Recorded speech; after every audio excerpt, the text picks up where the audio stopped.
turmoil situation. So definitely there are a lot of issues to talk about. Okay. But then, like you said, that will be reserved for that program. We will reserve for that. And Fatumata, get ready for, he will be your force after your honeymoon. I know you'll be in a good spirit. Huh? Send hi to Mr. Fea for me. Well, thank you very much. Move on, or let's call it moving on.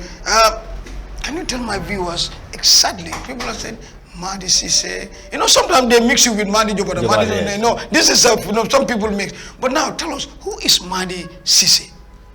Well, in a brief or in short kind of statement, I can say I am Madi, originally from a very small riverside village in the URR called Pirai, Upper River region. And of course, I belong to the age that is when the few schools are around the country. So in my village there was no school. Wow. So my father had to migrate to Central River region, precisely at Caravan. And even at that time, Caravan Somerset do not have a school. So the only school that is nearby was Brikama Primary School, where I went to, and then later moved to Serekunda at Latikunda Junior Secondary School.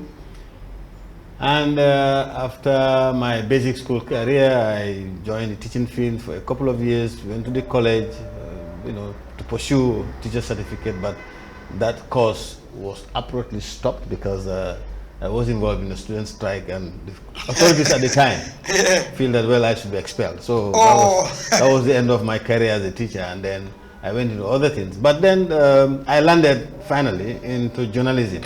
Okay. And I've always said I'm going to die a journalist because I will never leave this profession. So I will remain a journalist until the call reaches me.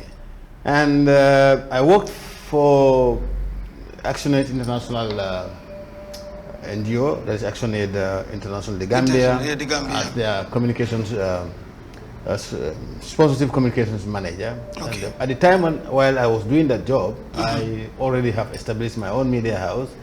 That is Media Agenda and also Daily News. These are two media organizations that we are concurrently going under my leadership and my foundation.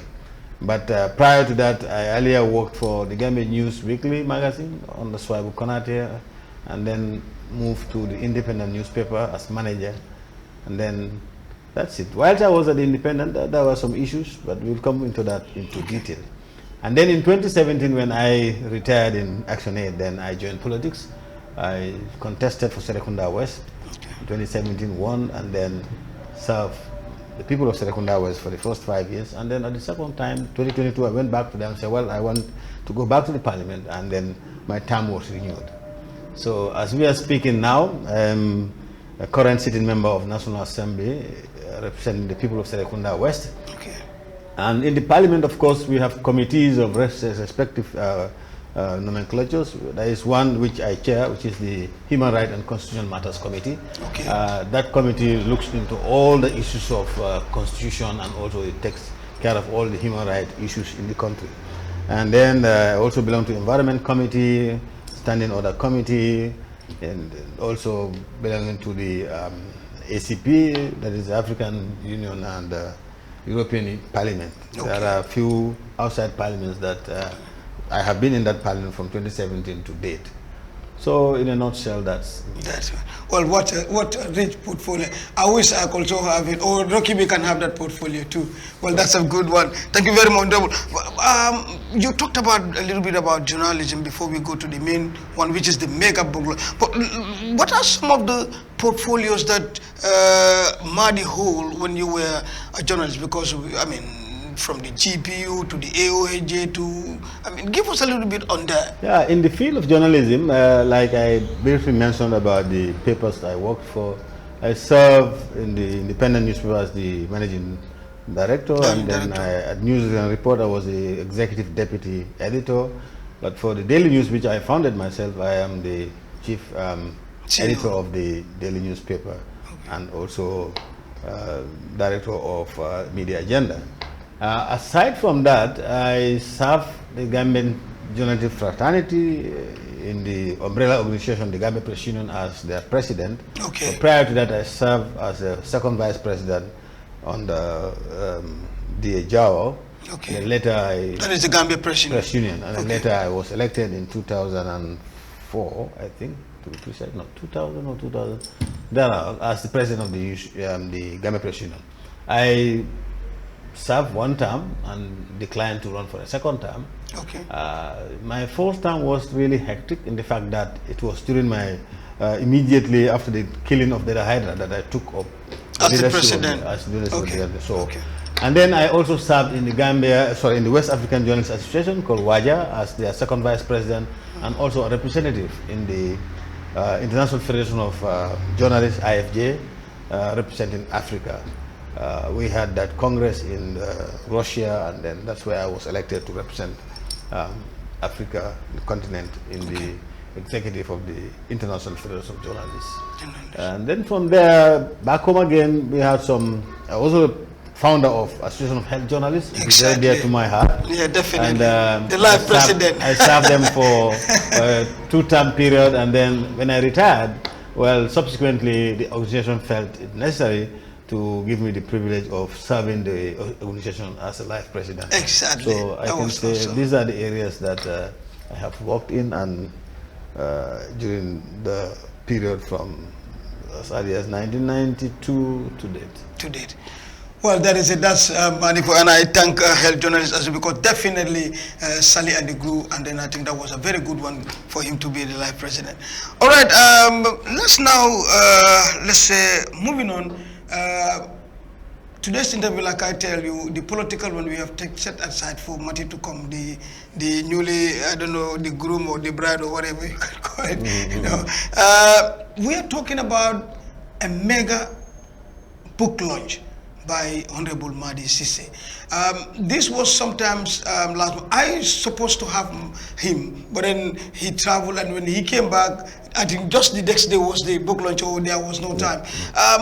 Well, before we go, there are 3 books, they can zoom. There are 3 books that was launched. We call it the mega book. The first is The Rise and Fall of the Jammeh Dictatorship. If the camera can zoom this, so basically, yes, here you can see it. This is the book, one of the books. As you can see, The Rise and Fall of Jammeh Dictatorship. Here we have the second one, which is our own Kora maestro, the Goodwill Ambassador, Jaliba Kwate, King of Kora. You can see that again. This is another book. And then the third book, which talked about us, and that is journalism, is it a blessing or a curse? So, you know, people launch a book, but this one we call it a mega launch, a book launch, which is 3 in 1. Honorable Madi, these are the books that you tell us the road to. We all know your life, you are a writer. Even as the teaching field that you want to go in, and etc. Journalism is all about writing, especially in the print media. The road to these 3 books, how does it come about? Well, thank you, Sam. It's really something that was not difficult for me to write 3 books, and in fact I wrote these 3 books within a period of 6 months. 6 months? Yes, average is like 2 months, 1 book. But way back in my early years when I worked as a teacher, when I left school in '77, I picked up this job as teaching. Usually before you ascend to be a qualified teacher, you at least teach for 1 year. As an unqualified teacher or untrained teacher. You'll be sent to the field. So, or untrained. So I did that untrained teaching for a while, and from that time, as early as that in the 1970s, then I developed a liking for books and book writing. When I get my salary in those days, small they may be, but at that time it was powerful. I'm sure equally it is equivalent to what we have now, because today, at the time I was paid $124 a month. $124 a month? That's a lot, yes. And that was a lot. Then I would take just like $10, go to the bookshop, buy 1 or 2 books. The books are most expensive book at the time will be $5. Wow. Then that $10 I get at least $5 a book, and 2 other, and one can be 2 feet, another 2 feet. I have 3 novels to keep me reading through the month until the end of the month. So that's how I started to begin to have love for books, and then especially at the time there is a series called African Writers Series. Okay, yes. So those series, I would just buy them and be reading them. So over the years, I was able to read a lot of those novels, and then I become to like reading and also writing. Okay. So the idea of writing, particularly writing biographies, was something that I very much like at the time, but inspired by some other African writers like Chinua Achebe and others. Exactly. So when I graduated from that and then started full-time job here and there, I went into journalism. That is also all about writing. All about writing, yeah. So as a result, the ideas of writing a book came not long ago to say, well, now why don't you put these ideas into practice? Because I have been touring with it for quite a while. So that's why it was difficult for me really to write 3 books within the 6 months, because the idea has been there and I'm liking it. I just don't put ideas to practice. So when I decided to put them to practice, I first thought of writing something about journalism. Okay, that is the journalism. This is the is it a course? Okay. This is the first book, and this book is like a memoir. Okay. But then it also takes the reader through the situation of journalism during the Jammeh era, coming towards the fall of Jammeh. Okay. So this is how I started, and then whilst I started writing this, I also thought of Jaliba, who was my college mate. Okay, so you were in Gambia College. Yeah, so I said, well, this man is the champion of Kora. Nobody can deny that. So we cannot just leave all these things to memory, because if you leave it to memory, what will happen in the future is when people like us and others die, then it dies. Yeah. Today, hardly you hear about Lalo Keba Drame. Yeah. Lalo Keba Drame was a big Kora when we player. were young, we so right now it's a big, hardly it's a big Kora player, but he died some years ago and now it's forgotten. So we don't want that to happen to Jaliba. So therefore, I also thought about meeting him and said, look, this is what I want to do. You cannot write somebody's legacy or biography if you don't interact with him. So he has to give you the grant you the permission, and then you go into the interviews. So that's how this one was composed. As I go through that, then I said, look, something was keep coming to my mind. Jammeh, how did he come to power? How did it fall? What was the nature of his regime? Was it dictatorial? Was it democratic? So then I thought of I should write something about him, and then coin a caption to say the rise and fall of Jammeh's dictatorship.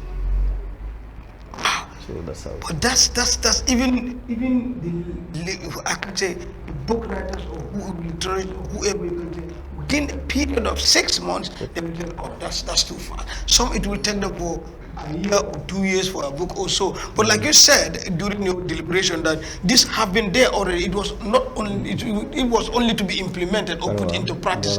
And to be honest, I think this was it.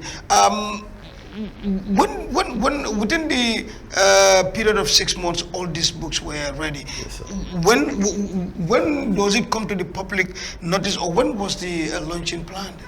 Well, immediately when I was almost at the tail end of the 3rd book, which is the rise and fall of Jammeh's dictatorship. Okay. That is time I planned. So after submitting my first draft to the publisher and editor, exactly, the publisher, exactly, yes. Mr. Fode Balde, who is very prominent somebody as far as the editing is concerned and the English language is concerned. One of the best editors and publishers you can find in the Gambia. So, and incidentally also, whilst I was in the college, Fode Balde was my lecturer, English lecturer. Wow! So, but then when the 1981 coup came, he was kind of implicated, prison for a while, and then he left for Nigeria. So when he came back from Nigeria now, he was no longer lecturing, but then he had come with this idea of publishing and editing books. So when I submitted the draft, then that was time I said, now I have to set a date for the launching, because I had already discussed with him and I was pretty sure that before the 15th of February, this 3rd book would also be printed. So that's how it started. That's how it was. Then I set up a committee, of course. A launching committee, and then the chairperson of the launching committee was selected, and then we move on. So it was, everything went on very smoothly and it was very successful. So it wasn't like all done by myself. By yourself, like, yeah, like, you know, it's a team that, and they say teamwork is the best. As you can see, even the studio here. And I would not do justice if I really don't mention some names. Okay.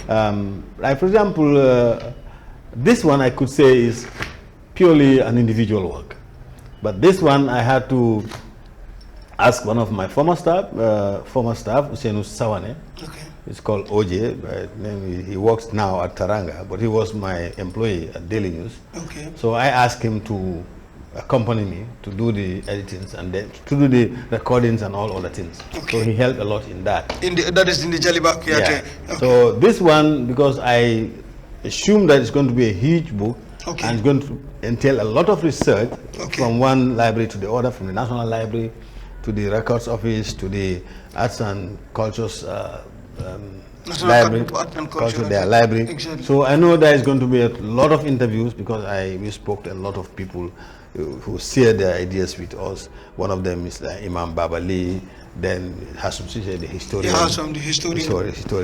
and then the Victim Center. So I know the work there is huge. So I decided to ask OJ again with almost my former employee, and Aja Dahaba, who works for Alkamba Times now, but also my former employee, okay, with Maria Mandao, to join me to help do the research. So I would assign them some research work. They will go and do come back, and then I carry on. So those really are people who really helped in the background. So these are 4 people, Maria Mandao, particularly Maria Mandao. Okay. Yes, they really That's right. Thank you very much, Maria, and all those guys that went through out there and outside the Jerejim. Just to remind you, this is an exclusive interview. We're coming to live from our studios in Farato. Remember, we're located in the little smile of coast of the Gambia, that is West Africa, the Gambia, and our studios here in West Coast region side of Gambia, Farato. Exclusive coming up with Honorable Madi Ceesay, of course, MP for Serekunda West. And Sam, to tell you, yes, there is this belief that Gambians don't read. Yeah. I tend to disagree with that. Okay. With the publishing of these books, I can tell you, I really don't want to agree, because as we are speaking now, okay, I really have few copies of all these books. Very few. Really? Today I have to pass by Timbuktu to see, I think you told me that you to see the rate there, but it's going good there. Yeah. And then apart from that, apart from Timbuktu now, you cannot find the books anywhere because they were all sold. So therefore, that means Gambians really read. They are reading now. So, and then I think now what Gambians should also do is to go into writing. People should write. They should write. Let us not leave. There's a few writers, Modu, Mustaf, etc. Yeah, but we have to write, and everybody should write. Even if you are going to write a paragraph or a page a day, just plan that I want to write this, and then every day write a paragraph or a page and keep it. And when you go over time, you will have a book to publish. Yeah. Yes. Well, that's like I said, it's exclusively, and we're so happy to have Honorable Right. Honorable, tell us a little bit about the first book. Journalism is what were you looking at in your research, or what is the story that you are telling in this book? The story that I am telling in this first book, which is journalism, okay, followed by a question: is it a curse or a blessing? A blessing. Because I am a journalist, as I speak to you, and I have seen during Jammeh's time, I have been head of media organizations, I have been the head of newspapers. So I have seen the environment around the media and journalism during Jammeh's time. And then, and I have personally also underwent too much of hardship and torture in the hands of junglers and Jammeh's enablers. For no other reason but because of my job as a journalist. Exactly. So I looked at all those things. I said, well, maybe it's just good to put these things to book now. It will serve as a memoir about myself, but then it can also serve as an inspiration for upcoming journalists, and even those who are in the journalism profession. So what the book really looks at is like my life, where I come from, a short biography of myself, where I went to school, what I have done until I got to the job. Now, how did I execute my job during my work as a journalist? What were the what are sort of the things that I've encountered? And most importantly is I dwelt much on my arrest, my torture, and at the hands of the NIA, where I spent 21 days, and on the kind of incommunicado, because they would say nobody would have access to me. And so those kind of situations are things that I have highlighted because I can fully remember everything. Yes. So I wrote all those things simply to guide the young journalists to know that, look, journalism, your only defense is the truth. Yeah. Because I was arrested purely for one story. There was this Nurcham coup foiled, which happened in 2006. Yes, I can remember. Then I was then I was the general manager of Independent newspaper, a very critical newspaper for that matter at the time. At the time. And we published the story, and then our caption was we said one Sambaba was part of the coup, and his picture was there, and then the story ran. And that was my only crime. Okay. And the crime of some other people who also were part of the independent newspaper. Independent at that time. So when the story was out, Samba, actually he wasn't part of the coup. We later knew he wasn't. But as journalists, we only rely on our sources. Sources, okay. But even the sources, when they give us information, tips, we do a cross-checking and verify it and satisfy ourselves that it is true. And we have done that to the paper, to the story, and then we publish. But unfortunately, Samba wasn't part. He wasn't part. So he came to the office the next day, very furious, very angry. And when he asked for me, I was in my office. He came, I gave him an audience, and he started ranting everything he wanted to say about it. I said, fine, we're sorry about it, but then as journalists, that's the only thing we can do. We can correct this thing. So I assigned a reporter to him, that is one of the reporters, to take his grievances and say whatever he wants to say about the story. Exactly. So he refuted everything that was said in the story and said he wasn't part of it. So the next day he was on our headline to say Samba had nothing to do with the coup. For us, fair enough. As a journalist, that's how you correct your mistake. Exactly. And unlike other professionals who never do that, for example, if a doctor takes a patient to surgery and during the process of the surgery the patient died because of his own mistake, he wouldn't come back and tell people, oh well, it was my mistake, I did, and that's why he died. They would never do that. But for journalists, it's a noble profession. We correct it on the front pages of our newspapers, in our studios, everywhere. So that is what exactly we did, and so we thought that was the end of it. That was the only crime we committed. But I think the then government had really had too much of me and the paper, and they feel that now maybe this is where we can get it. We can get that. So that's how it happened. So those are the stories I have narrated here. What had happened to our arrest, who was involved, where were we taken, what had happened to us, and eventually how were we released.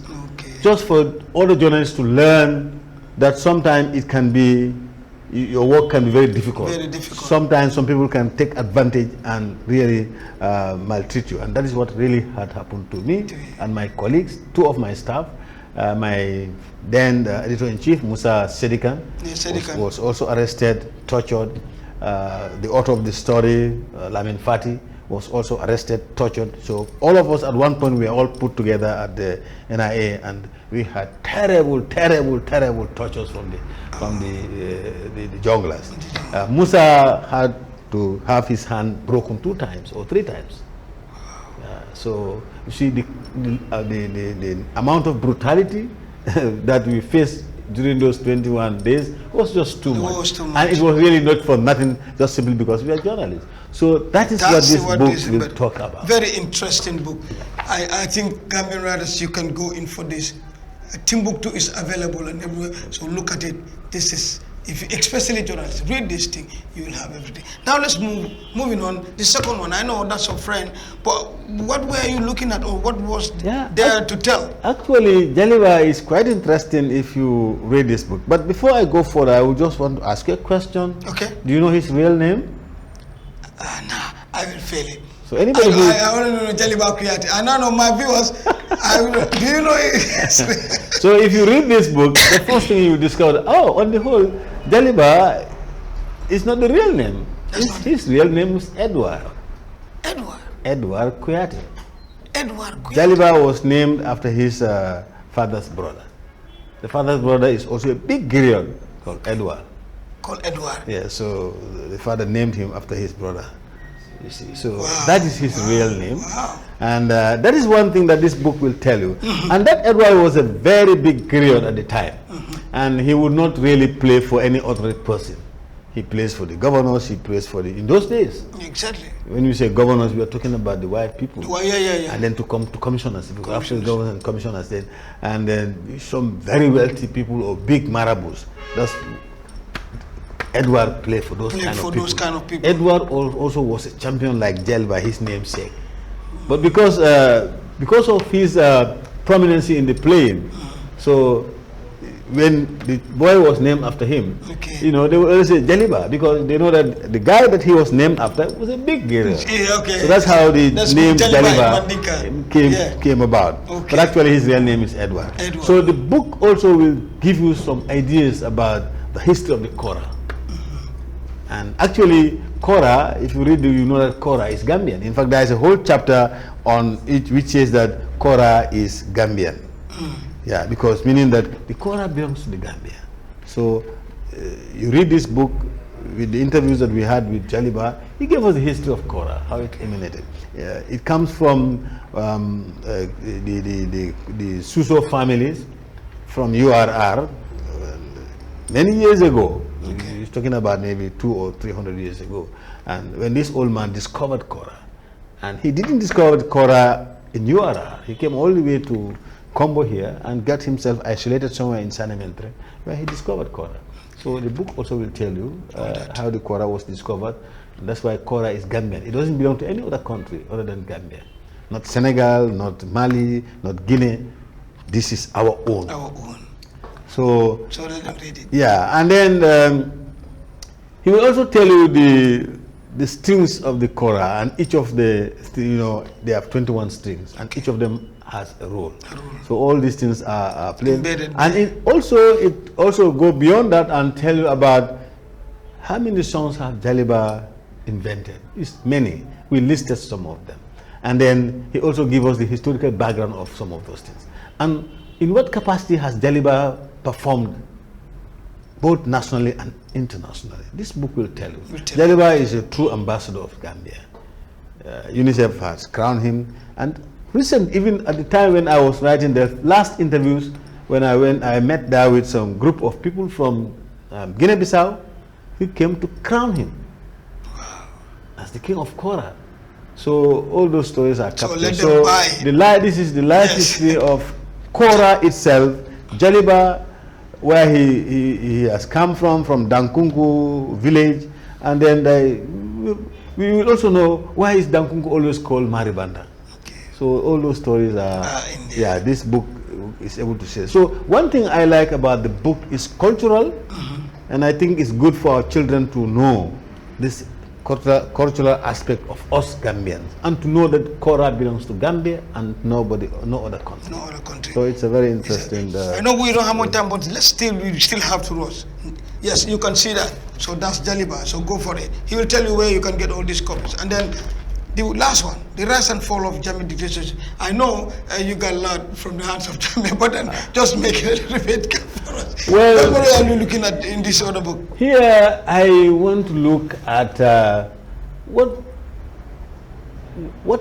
was there before Jammeh came to power. Okay. That's why if you look at the cover, you see Sadauda the first. Yes, you have Sadauda. Then you have Jammeh, and then you have Barrow at the end. So the reason is their relationships. What was there before Jammeh? Was it true democracy, freedom, respect for rule of law? Was that what was happening? When he came, what had happened? So I looked at that. That's why for him, there's no doubt about it. He's dictatorial. He's qualified to be called a dictator by all names, and he is a dictator because he has a lot of dictatorial tendencies. And this book will reveal you all his dictatorial tendencies he had in the Gambia, the brutalities. Even my arrest man and my torture were his own direct instructions. Yeah. So we were able to dig all that to know that he directed